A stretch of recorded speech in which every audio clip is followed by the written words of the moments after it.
hidden hooch, a secret door in a cave, and all the fun a bunch of scouts can have dealing with something's not quite right. This is the OSMquest.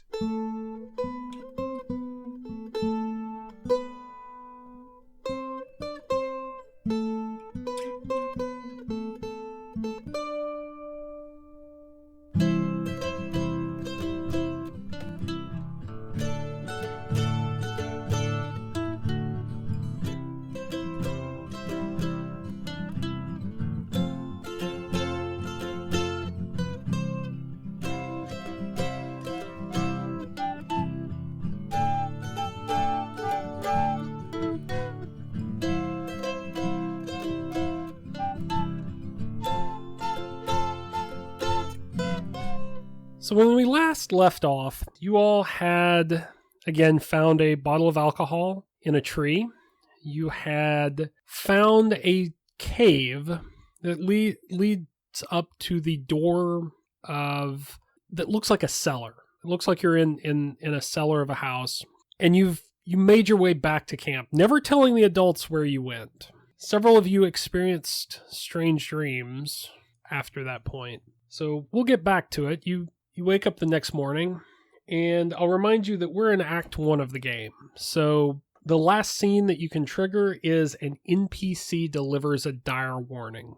So be thinking about where you can use that. So you wake up to the sounds of reveille, and the adults are already beginning to cook breakfast over a newly lit fire. All Nice. right, time to make breakfast. Yay.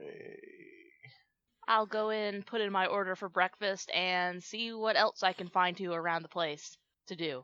All right. Well, they've got on one of the picnic tables, they've got a carton of eggs that they're cooking over the fire. They've got a roll of sausage and things like that. They've got a small griddle set up where they're cooking this stuff and putting it in people's mess kits as they wake up and begin. Yeah, I think I grab Vincent and I say, let's go check out the bathhouses. I contemplate it for a moment, and I decide to follow along, secretly thinking I may just leave Clyde out to drive. Okay. Between nightmares and late nights, just being a late sleeper in general, I am very slowly making my way out of bed. And Al, what are you doing? He's probably helping make breakfast. All right. So Al and Baxter and your companions are hanging out at camp, still just trying to start the day, as Clyde and Vincent and their companions go traipsing off essentially the same trail that you took last night. Out of the campground, up to the bathhouse, which is a large, very new cinder block structure. It's got, a men's and a women's side. And when you go in, it's just a row of sinks, a couple of toilet stalls, and then a couple of shower stalls. It's cleanish. The way things are. It's actually not a bad, at least it has running water. And it's not covered in spiders. Yay. Right. That was always the downfall of bathhouses when I went camping. Yeah. This. You would find something in there and it would be like, nope, I'm good. So you all make your way up the trail. In the light of morning, the forest is not nearly as scary as it is, not nearly as uncertain. You can kind of see out to the main road that runs through camp, and the whole area feels a lot more open, and you get a sense of where you are, so it's not quite as bad as it was last night. If my fears of the unknown were unfounded, it seems like a normal place. So, what do you guys do when you get to the bathhouse? Well, I mostly just wanted to inspect it, to see if it was gross and disgusting or if we could actually use it. And it looks like we can actually use it, so I'm satisfied. Okay. What about my companions, Vincent and Billy? Billy will do literally anything Clyde tells him to. So, Clyde says, "Oh, this looks great." Billy's like, "Yeah, you're absolutely right." And, when they're just standing around, he's, practicing his karate and shit because he's that kid. And, Vincent is just kind of like hanging off to the side, just kind of waiting for everyone to be done. Okay, What's so a- I guess Let's say, what's Amanda doing?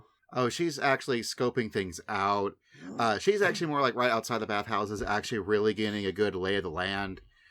Figuring out where everything actually is, getting sort of a mental picture of the camp sites, as it were. she's also the only one of the four of us who can check out the girls' side. Oh, that's true. So I guess she does do that. All right. And assume it's pretty equivalent to the boys' Yeah, side. like they do a good job keeping up here.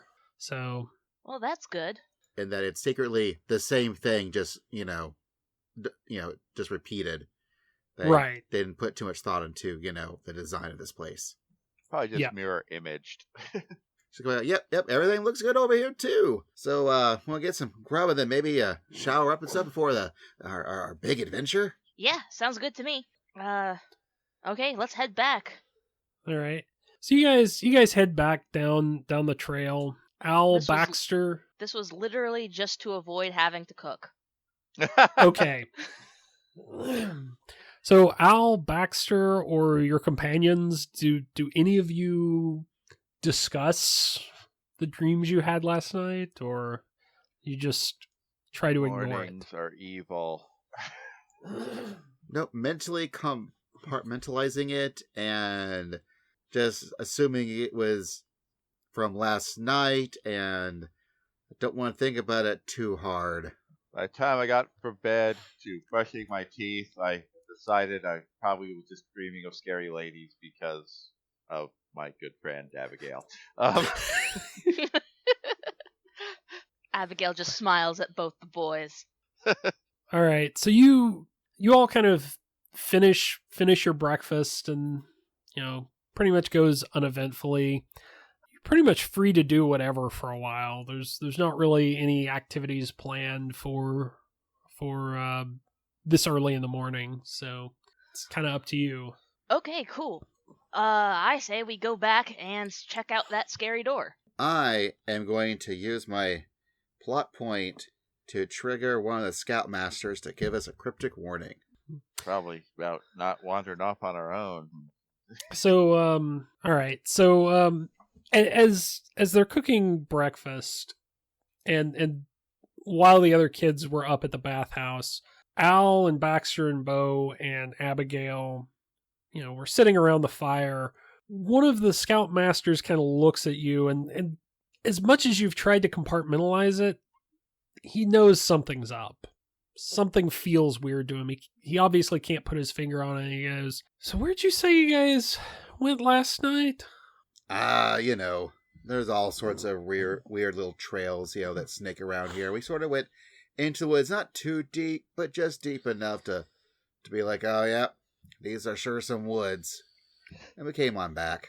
He kind of nods his head knowingly. Yeah, no, I understand. Like, I know it's fun to get out and to get away from the adults for a while and have fun, but remember, we're about an hour out of any sort of town here, and the ranger's only here part-time, so you guys be careful, because if something happens, man, I don't know how we're gonna deal with an emergency out here. They're not as staffed as they usually are during big events. We're smart kids. I'm sure we'll be fine. Yeah, I trust you, but accidents happen, and some of those kids. He kind of looks at Abigail for a moment. Some of you kids, you get out, get a little more trouble than you can handle sometimes. Well, I mean, there's 8 of us. We'll make do. Yeah. Well, just be careful. Will do, sir. Will do. All right. So we are now in Act 2. So scenes cost 2 plot points, and none of you have 2 plot points right now, but you can pool your resources if you want to trigger a scene. Or we could do something stupid and dangerous. You could do something stupid and dangerous, which it sounds like you're going to do. But I think opportunities will present themselves. also note that these scenes, if you look at the list of options, these are getting more serious. Like, you're probably going to come into contact with the terror during Act 2. And we'll see how that goes. So Al is going to, once everything wraps up, he is going to prepare his pack for this expedition, and he's going to do a couple things. He's going to grab a couple of thermoses. One's going to be filled with water. The other one's going to be filled with alcohol. Okay. He's also and you know the difference. They look different, right? Yeah. Well, okay. No, and he's also got make sure to he's also prepped some stuff for like torches and whatnot. So he's got like some cloth in his backpack, as well as some of the sturdier looking sticks that can be wrapped around. And essentially that's why he has the alcohol, is honestly to make impromptu torches if need be, because Lord knows what's going to be happening out there. The rest of you notice, like, obviously it sounds like you're doing this like behind the cabin, inside the cabin, where the adults can't see that you're planning something. The rest of the scouts sure can tell. Well, if Al's gonna do all that, I'm gonna go ahead and pack my first aid kit and stuff too, just to be prepared, because if the smart kid thinks something's afoot, that seems like a pretty good thing to go off of. Make sure I got like some rope and my pocket knife and one of the little multi-tool kind of deals. So we'll kind of assume that if you all see this happening and know that you have to get serious, if you need something and it's likely that you had it, like someone packed it, you can just assume you have it. You don't have to, manage inventory too much. But it does kind of set a tone, seeing him do this, that things are getting real. This is not just jumping around on mattresses in a cave like it was last night. Oh, and I'm also sure Al also packed probably some disposable cameras. Because that was for the things we would actually use back then, not like cell phones we would have today. Yeah, that is a good point. No cell phones. Truly a paradise in the 90s. All right, so you finish up your preparations. Baxter, Clyde, Vincent, is anyone doing anything else other than kind of packing and preparing? Really doing my own prep. Yeah, Yeah, I'm gonna do my own prep. Like I said, first aid kit, climbing gear. All right. If we're getting into it, we're gonna get into it. Yeah, I mean, you don't have anything too fancy, but you can steal some harnesses and stuff from like the ropes course that you guys have, that the camp has. Ooh. That is perfect for spelunking. So is everyone ready? Yep, we're ready to go. All right, you make your way down the same trail to the bathhouse, and skirting around kind of the little open area where that's located, you find the reflective tape that you set out last night, and you can get back on the trail. As you do so, you can see better through the woods since it's daylight, and you can definitely see the large ridge and the rocky ridge where the cave was located.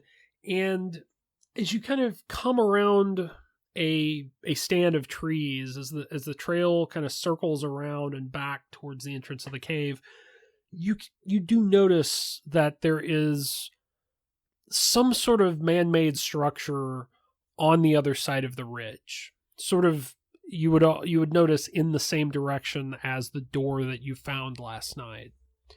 You can't really tell what it is through the trees, but you can definitely tell that there's something there. Well, why don't we just go investigate that directly? Well, how about, are there any trees that are particularly climbable? Not particularly, but if you want to head over to the ridge, like the rocks where the cave is, you can make your way up that and kind of see out over the area. Okay, yeah, because I want to get a better view of this man-made structure, but not like too close to it just yet. All right, is anyone else going with Al? I'll follow him. Yeah, I'll follow him too. Same. All right. So everyone, you get to the edge of the ridge, and like I said, you can climb up these rocks, but I'm going to need everyone to make a check to do that. Clyde gets an extra dice because of climbing, and Vincent gets an extra dice because circus skills give him the balance to navigate these rocks. Hot diggity damn, I got a 6. I Okay, got a so 12. you take the highest, John, so that would be 6 as well. What about Oh. Baxter and Clyde? Got a 4. All I right. also got a 4. So you each take 1 point of stress, I'm getting stressed. which also gives you 1 plot point. Getting Mhm. plot. And I guess kind of describe how you guys get up there. How you all succeed. You all actually do climb up it, even the ones who rolled 4. Well, not as easy as I thought I would, that's for sure. Not as easy as I thought I would. Like I'm supposed to be a master at this, and I still had a hard time. But you know, I probably was slipped trying to. and I slipped and probably nearly beamed you in the head with a loose rock. Yeah, that's kind of what I'm thinking. Is that you know, I ended up having to help everybody else who wasn't so well versed in it, and so it was just a little bit stressful. But you know, whatever. We're all good. All right, Vincent, so in one of his rare moments of success and confidence, just like tries to fucking hot dog his way up there to impress Amanda. And he does. The companions all miraculously teleport to the correct spot. Yeah, so you get up to the top of kind of this rock formation on the side of the hill, and you make your way up as high as you can go. You're still under the canopy of the forest here, so it limits how much you can see. You can kind of tell in one direction, you can see the open area where the bathhouse is. Everywhere else you can see just forest for as far as it goes. On the other side of the hill, you see what looks like an old farmhouse. You can definitely tell it's run down.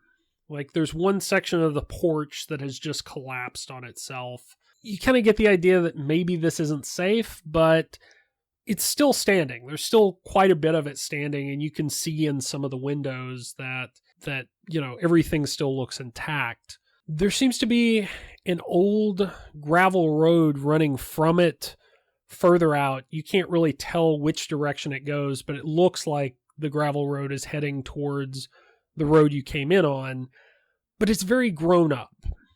Like it doesn't look like anything has actually taken this road in quite a while. There's actually in one area some logs across the road. So no signs of life that you can see, but you can tell it's a farmhouse. Don't know if this is anticlimactic or not. You don't know what's in it. Yeah, from this side, it doesn't look particularly well used. I mean, I'm pretty sure that's what goes into that cave. Why would you build a farmhouse into a cave? Because you want to build a secret satanic murder dungeon? Well, you know that sellers might, you know, you want to, especially older houses, you might want to keep things cool. Like if you're canning or things like that. So there are reasons you might kind of build off that existing foundation. Yeah. That's the boring answer. But Yeah. All right, so do we want to investigate the house from the house itself, or we go back through the murder cult door? well, we're already climbed up here. I said let's go check out the house. I feel like Abby, knowing that the hell door goes to hell, would probably just say we go there, but Right. Yeah. Abby leans in and goes, "Hey, Baxter." we had enough trouble climbing up here. Now you want to go back through the cave? Yeah, come on, let's go back to the cave. It was cool down there. Like, they're just gonna go look through a boring farmhouse. We're gonna go where it's actually pretty neat. Oh, I see value in the potential terribleness of us splitting up.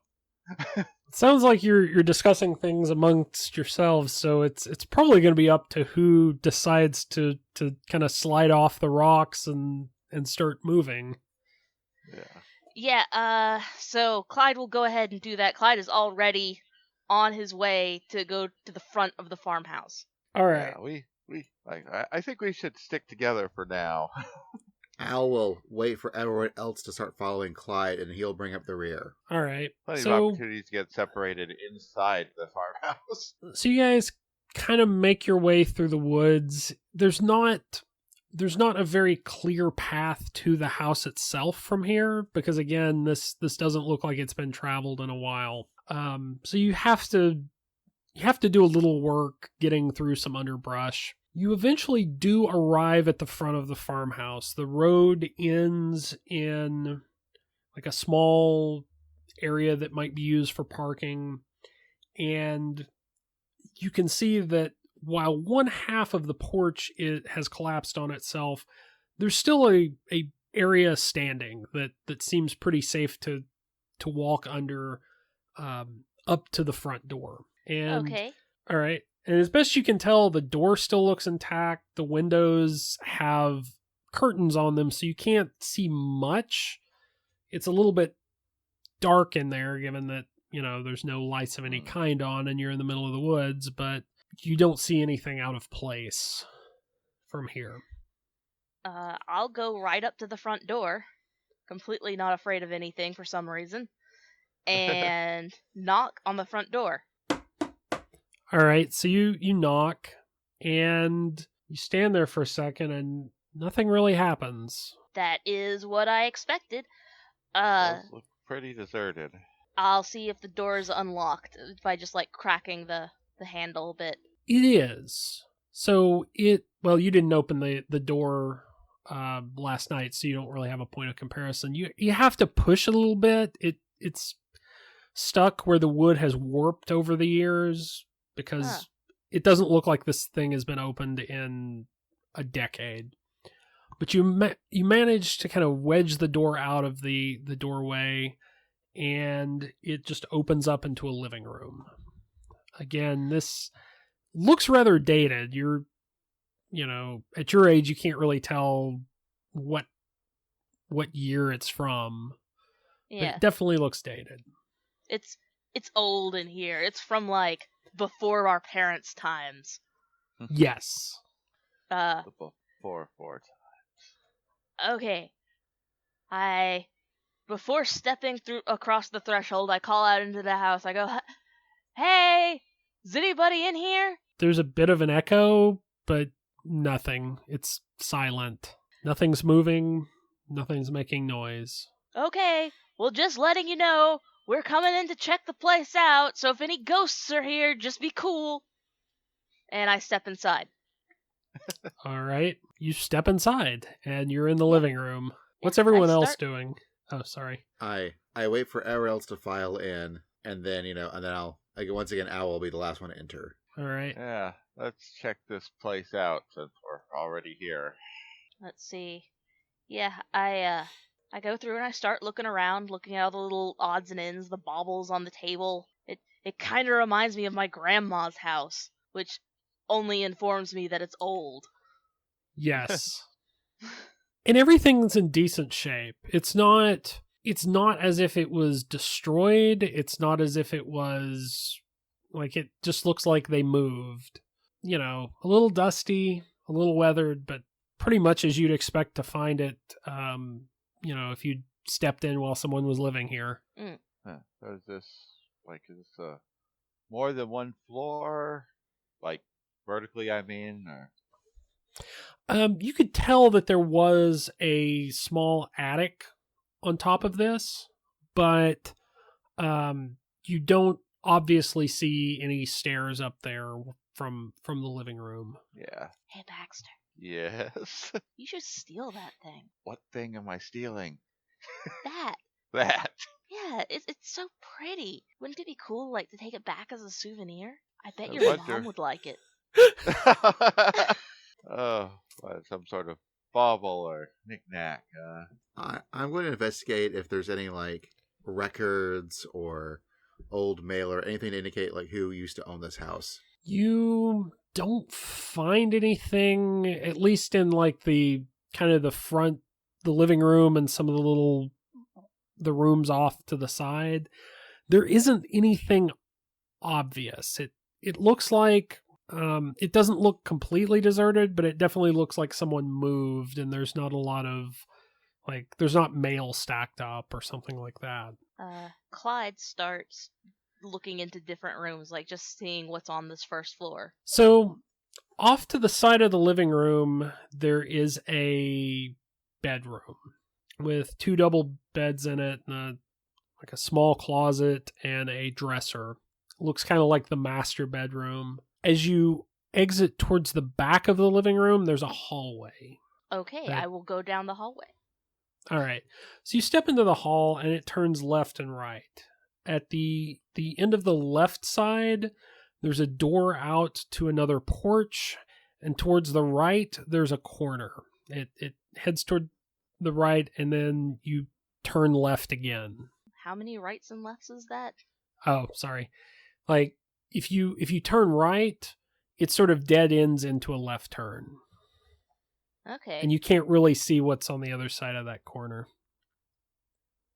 I'll go around the corner and check it out. All right. So what's everyone else doing while Clyde has stepped into the hallway and is currently disappearing around a corner? I may have been talked into pocketing a small cat figurine or something similar. Did you pocket it? Yes. Cool. That's definitely fine. I will write that down right now. For absolutely will I? no reason. For absolutely no reason. Or will I? Or will I? So what Al and Vincent, what are you guys doing? Like I said, you see Clyde disappear into the hallway at this point. I'm gonna look over to Vincent. Vincent, you good? I'm good. All right, I want to make sure Clyde doesn't get himself into too much danger, and I'm gonna follow Clyde. All right. You're quickly on Clyde's heels as he heads into the hallway. It's kind of a big, long wood paneled hallway with a bunch of old pictures hung up. Many of them look like they were set up outside the farmhouse. And as you turn right and round the corner, you end up in what looks like a kitchen area. There are several windows, so it's really well lit in here. On one side of the kitchen, there is a doorway into perhaps another room, and there is a doorway out of the back of the house. The kitchen still seems pretty well stocked, like all the anything perishable, of course, is gone, but there are still cups and bottles and things like that lining the shelves. Is there anything, like any old boxes of food or like you know, things like cereal or whatnot that, you know, that I can see an expiration date on? You eventually poke around. So one thing you notice is the stove here is really old. It's not, you know, it looks like it's wood or gas as at first glance. It's even older than Grandma's old. Yeah, and there's no refrigerator of any kind. You do poke through the cabinets and find some boxes, but they're really old and don't seem to have an expiration date on them. Like that, these are older than you would have found like the typical stamped expiration date on. Okay. Next question. I want to go back to the hallway where there's actually like photos and pictures and things. Okay. I would like to pick one off the wall and look in the back and see if there's any names on it. You do. Okay, so you pull the frame down and you manage to get the back off of it. I will admit I did not come up with names, and so I'm kind of blanking. Nothing. Give me 1 second. I win. I stumped the GM. Good job, Basil. Well, I know Yes. from my family, especially like my grandparents and stuff, they would always annotate like the names of everyone in a picture and the date, you know, that the picture was taken. So that's what I'm sort of was guessing with that here.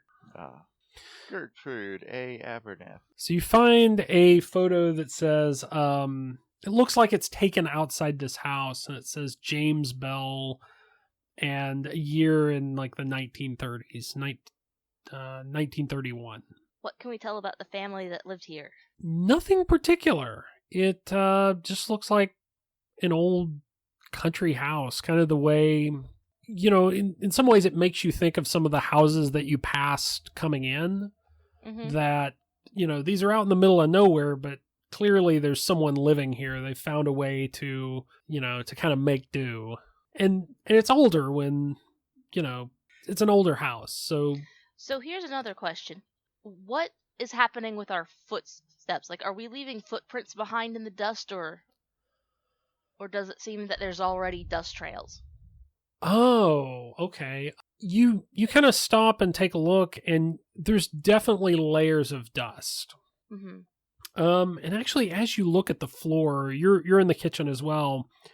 You notice that the wooden door in the kitchen has a line of some type of powder kind of tucked up under it. I go and I investigate the powder. Al, are you here in the kitchen? Or did Yes. you? No, you okay? No, I'm in the hallway.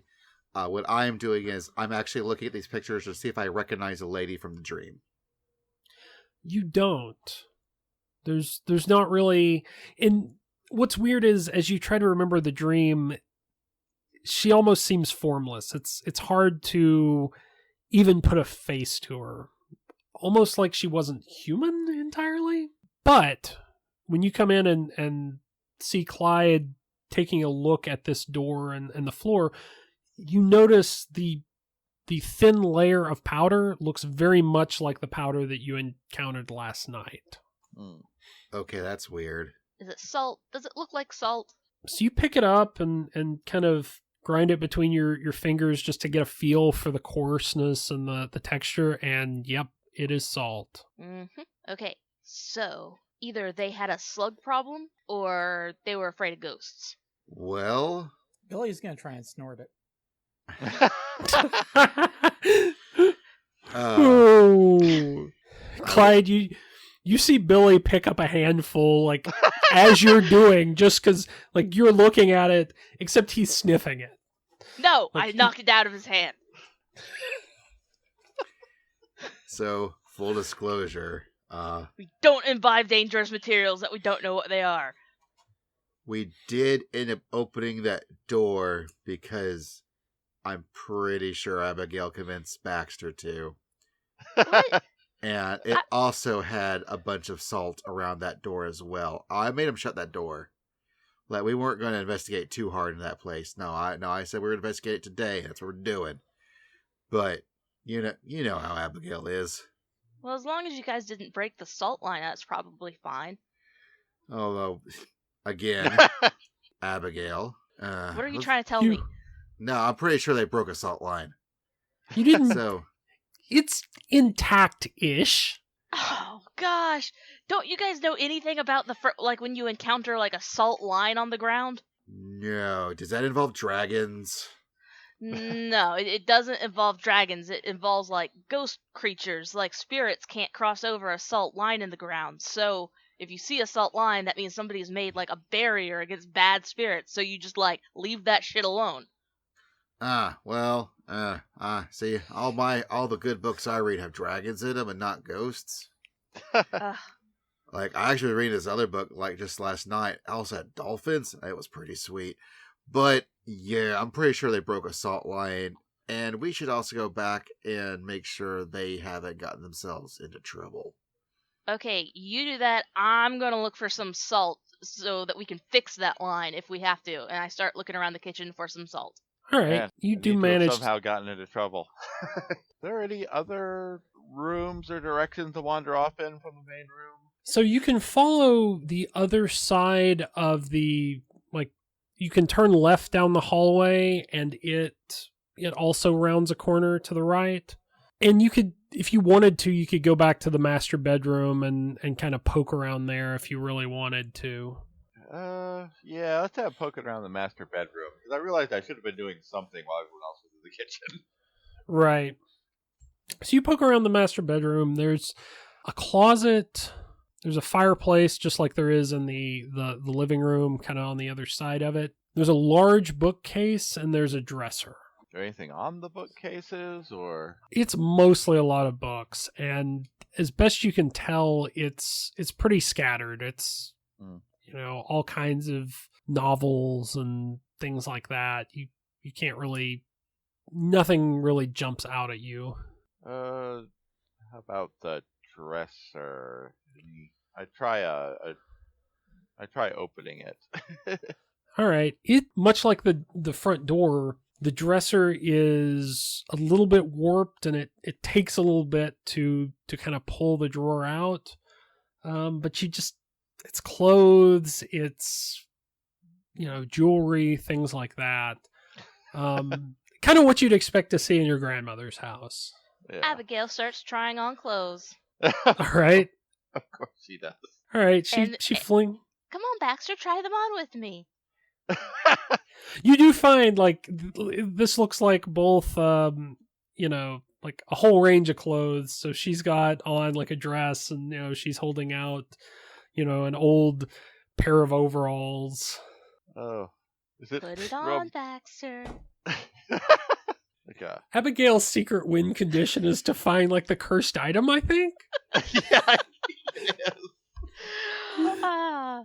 Oh, I imagine she manages to talk me into trying something on. While Baxter's trying that on, Abigail starts putting on rings. Okay.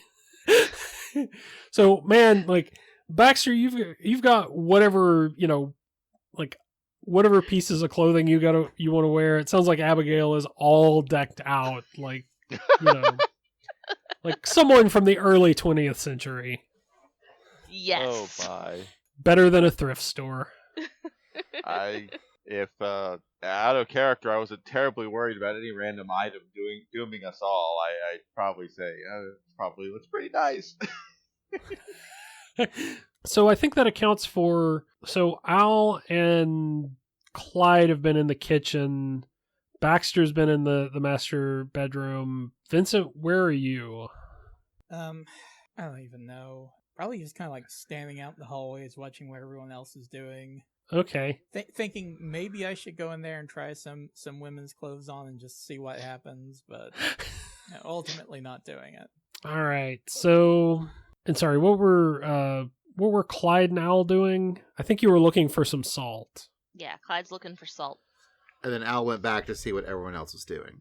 All right. So, Al, you probably pass Vincent in the hallway, and you hear Baxter and Abigail digging through the master bedroom. Clyde, you eventually do find some salt. Like you dig through the shelves in the pantry, and you come across not just one thing of salt, but several containers of salt in the pantry, all stacked together with some pine tar and some metal containers of pine tar and camphor. Well, I'm gonna go ahead and take the salt, since that's what I'm concerned about, but I want to take note that stuff is there. Yes. All right. So you grab a container of salt. Yeah. Next step after I grab the container of salt, I'm going to go back to the salt line that I found already, and I'm going to make sure that it is adequately topped off. Okay. So this door that's in the kitchen, you make sure you put an extra salt line outside of it, and you use about half the jar doing that, or half the box. Okay, I'm just gonna go ahead and keep a hold of this salt Okay. until we get to the next salt line that I encounter. All right. Where are you going? Are you going? For now, I'm going to start looking for the door down to the cellar where we were. Well, it's kind of hard to tell. Well, are you going to head back into the hallway? Are you going to go outside? Are you going to try to open this door that has the salt line in front of it? Which way does the door open? It opens outward into the kitchen. So it's going to disturb the salt line that I just put down if I try to open it, right? Potentially, yes. Like it's a little bit off the ground. Like it's not it's an older door. This is an old house, so things don't fit together exactly perfectly. So you could you could, if you took it slow and if you kind of touched up your salt line, you could probably manage to open it. Okay, then that's what I'm gonna do. All right. So you open this thing up, and again, it's not entirely sealed, so you've got a little bit of space to play around with. It doesn't completely wipe off all the salt. You make sure to go back through and put down some salt after you get it open. When you open it up, what you see is a stairwell.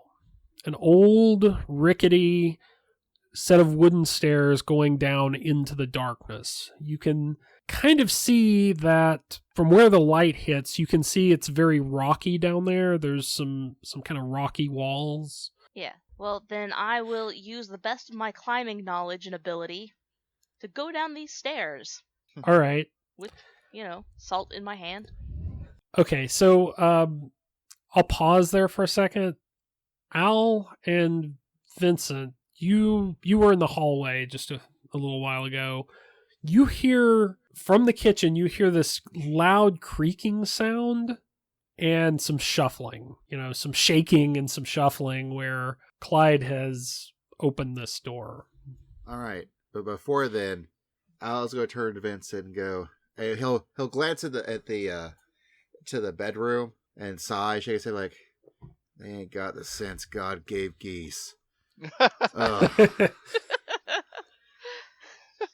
Vincent, you're originally from around here, right? Have you ever heard about this farmhouse in the middle of nowhere? Well, let me take a couple of die rolls here. All right. And I'm going to say that this is like you won't take stress from failing this roll. Okay. Well, I have local knowledge, so I rolled a 2 and a 6. Okay. Like you have a success. So you've heard something about this and you can decide what that is, or if you want, I can kind of fill in gaps. Yeah, just go ahead and fill something in. I don't. You've heard of a lot of farmhouses like this kind of out in the middle of nowhere where things have grown up. Because people move, they move in towards the city. This happens. You haven't exactly heard anything about this farmhouse in particular, but you've heard stories about, kind of old folklore about ghosts and spirits and things like this. And some of what Al has told you about the salt lines and stuff start ringing a bell. Sounds very much like if a couple from just, out in the boonies thought that they were haunted, this is what they would do. All right, so let's go back to Clyde. You said you were going to climb down the stairwell? Well, Yep. as soon as I hear that I'll be like, "Oh Lordy, oh bless Clyde's heart. Hey, get out of that bedroom. I don't care what you got going on. We need to go check on Clyde." I will probably with odd random clothes on come following along. Yep, with odd random clothes, wearing all the jewelry I could find. Well, wearing all the jewelry she could find. Abigail also comes running out. Oh, Well, ain't y'all just happy as a dead pig in the sunshine? Come on, let's get. What in the world are you? And don't care. I don't care. Let's go before Clyde falls down some crickety ass stairs or something. Let's go. okay. All right. So as you're doing this, Clyde, go ahead and make the climbing check to get down. I rolled a 6 and a 3, so I guess I'm going with the 6. Okay. So like I said, there's a set of rickety wooden stairs. You manage to make your way down it. It's a little bit tricky. You kind of have to test yourself each step. But you make it down, and you're now sitting in a cellar. You had a flashlight, right? Yeah, I got it in there somewhere. Okay, as you flip it on, and as you look around, you see you see some old furniture, some old equipment, the types of things you'd find in an old house. You see a whole row of jars that were obviously used to like can old food in one corner. And as you kind of survey this whole rocky sort of cellar area, you do see another door. And as your light hits it, you can definitely tell that there's another salt line under it. Okay, then I am going to first inspect that salt line to see if it has already been disturbed. It has slightly. Okay. As you step further into the cellar, you feel cold. Yeah, well, that's normal. It's a cellar. You feel weirdly cold. Like, this is not just the fall in a cellar. Like, it's almost as if you step across a line. Okay. What's in the jars? You walk over, and again, it's still kind of chilly down here. You raise your flashlight up to the jars, and this is just old food. Like, this is clearly the type of thing you would have in an old house out here that didn't have a refrigerator. Okay, so no, like, pickled hands or anything weird. No, it's very clearly gone bad, but nothing out of the ordinary. Okay. I will... You start feeling like the air around you kind of swirl. Almost as if there's wind, but there's really nowhere for a draft to come in. Except... Okay, that's creepy. Let me go try and fix that salt line. Okay. The salt line on the far side of the cellar? Yes, the one that has been disturbed by something else. All right. You step over it, and it becomes extremely cold as you get, and you feel that, you know what? Roll a d6. Okay, I rolled a 5. All right. You can kind of describe how you succeed, but you really feel like something pressing on you. It realizes what you're doing. Okay. Also, you probably should get a stress point from that. Yes, sorry about that. And a plot point. Let's see. I will remind you, you guys have options from Act 2. None of them are really easy. Like, none of them like fit nicely right now. Or they might, depending on what else you find down there in the cellar. Well, I'm going to use my 2 points to find a loaded handgun among the jars. All right, like, this is an old gun, but it's very clearly a revolver. You step back, like, as you step away from the far door. Things start calming down, but I'm going to put that on pause for a second. The rest of you have heard Clyde kind of make his way down the stairs. Things were kind of quiet for a little while, but there was a moment you could almost feel the floorboards vibrate a little. Might have been your imagination, but something like a little bit of creaking, a little bit of vibration. This is not sounding good. All right, let's go, and I'll also watch those. Apparently, Abigail wanted you to taste salt. That's what that stuff was, but don't mess with it. Just step right on over it. But that's apparently Step over the salt. Oh my, this is tar and feathers. Let's just keep going. Let's meet up with Clyde. Carefully. Okay. Are you gonna go down the stairs, or are you gonna go? Yeah. Okay. Everyone make climbing checks. And you can use, actually, John, you can use circus skills because it's as much about balance as it is about climbing. Hey, a 6. All right. 3. All right, Basil, you get a plot point and a stress point, and you get to describe what happens when you try to descend the stairs. Essentially, one of the steps, it doesn't break, but it bows. Okay. But it bows back. What do you mean bows back? Like, it feels like it's about to break, but then it suddenly sort of comes back together. Okay. Like, think of it kind of like a rubber band being pulled taut, but then it goes back to being wood. So it scares your character, but you're fine. Yes. Okay. John, what did you... I got another 6. All right, so you managed to descend the staircase.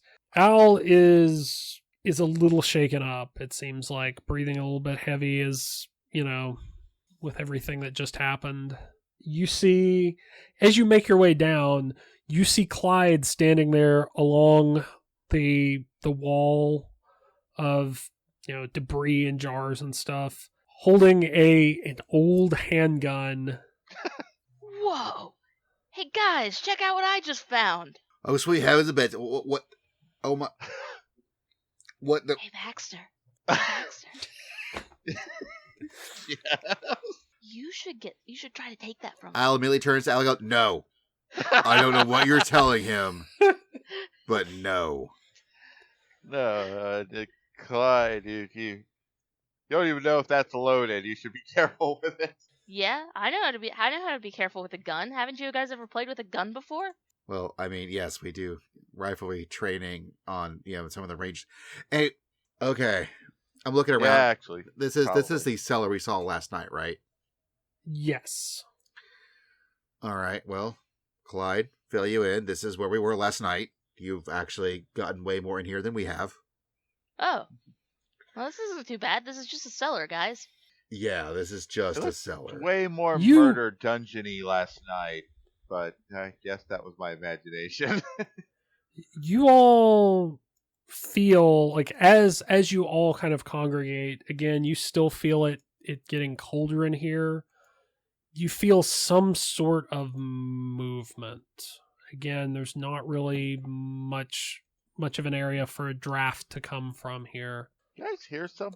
Probably rats. There's all these perishables down here. They probably have been getting into them for a while. Yeah, You probably.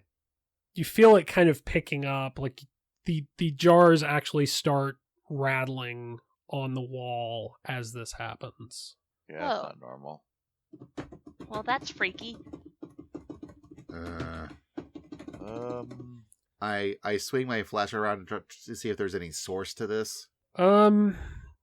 Not really. Like, the ground you're standing on feels solid. The door that you came from is open, but the odds of, again, like a wind coming in through the kitchen are minuscule, and the other door is closed. And still, the rattling is getting a little stronger and a little more intense. Well, we know that door over there should lead out to the cave. That's the quickest way out of here. I say we leave. Okay, let's leave. I'm down with this. Let's go. Yeah. This is I'm good. Let's go. This sounds. Okay, how are you getting out? Are you going through the other door? Yeah. But of course, being Yes. careful not to disturb Mind the salt line. All right. Like I said, the shaking continues. I'm gonna have everyone make a D6 roll to get out, and Basil, you can add in your emotional support badge. Ooh, Ooh. one, one, One. one. Okay, so you mark down 2 stress, Kevin. Oh man, that's I'm getting a little stressed. I got a 5. 5. All right, you mark down 1 stress, John, and gain a plot point every time you gain a stress. By the way, Do you get I 2 if you pick up 2, or yes, you do. okay? And I rolled a 3. All right, 3. Describe. Okay, so you take a stress. somehow managed to face plant myself trying to get out that door. And what else? Basil, did you already roll? Yes, I rolled a 4. 4. Okay, so you take a stress and a plot point. And I am going to suggest that one of those jars flies off the shelf hurtling towards Al, and then Bo knocks it out of the way with Okay. his flashlight, and he takes off 2 stress for me. Okay, so basically he was put in danger. Yeah. All right. Yeah, I gotta remember I can do that. So what did everyone else describe what happens? You make it through the door. Well, except Kevin, you rolled a 1, didn't you? I rolled a 1. All right. I in my efforts to get out, not trip over the salt line, and not run anyone else, I failed all of the above, tripped, went right through the salt line. Oh, okay. All right. So Clyde and Vincent, do you want to describe, or do you just like stumble getting through the door? I think describing one of the jars falling off the shelf and like having to cover myself with my arm as it falls down accurately describes the level of what's going on here. Okay. Vincent? Just kind of making sure everyone else gets up safely first. All right. Yeah, so you all make it out. It's rough. It is close. Like I said, the jars are shaking. Some of them start falling, and some of them feel like they're being thrown. You make it through the door. Baxter slides across the salt line briefly, but you manage to get the door closed. Clyde, you still have the salt if you want to try to... Yes, I am now going to try to repair that salt line. All right. So the door closes. You close the door behind you. Clyde, you start working on the salt line. As you do, you hear what sounds like all of the jars suddenly smash against the cellar wall in front of you. And you hear what sounds like a shriek echo through the cellar and the cave. Huh. Hey, I said to be cool! That don't sound cool. Oh, I've got covered in salt. Well, That feels much shall- more hellfire and damnation. That did. Cool. well, I mean, it did feel cold. Feels real cold. Let's get back to camp. All right. It's time for lunch, and the adults might have actual, like, I don't know, scouting activities for us. And definitely investigating a farmhouse, investigating a obviously haunted farmhouse was way cooler than any scouting activity. Yeah, well, speaking of cool things, that's cooler than scouting. You best, pack that loaded gun away. Right. I start to put it back in my pack, and I look over at Baxter and Abigail and tell them like to take off that stuff that they're wearing. Like, what were they even doing? Like, leave that here. Like, put it in a neat little pile by the door. Like, don't take that with you. Oh, I do that, not thinking about the small little cat figurine I pocketed earlier. I almost guarantee Abigail pockets at least some of the jewelry. Yeah, she does.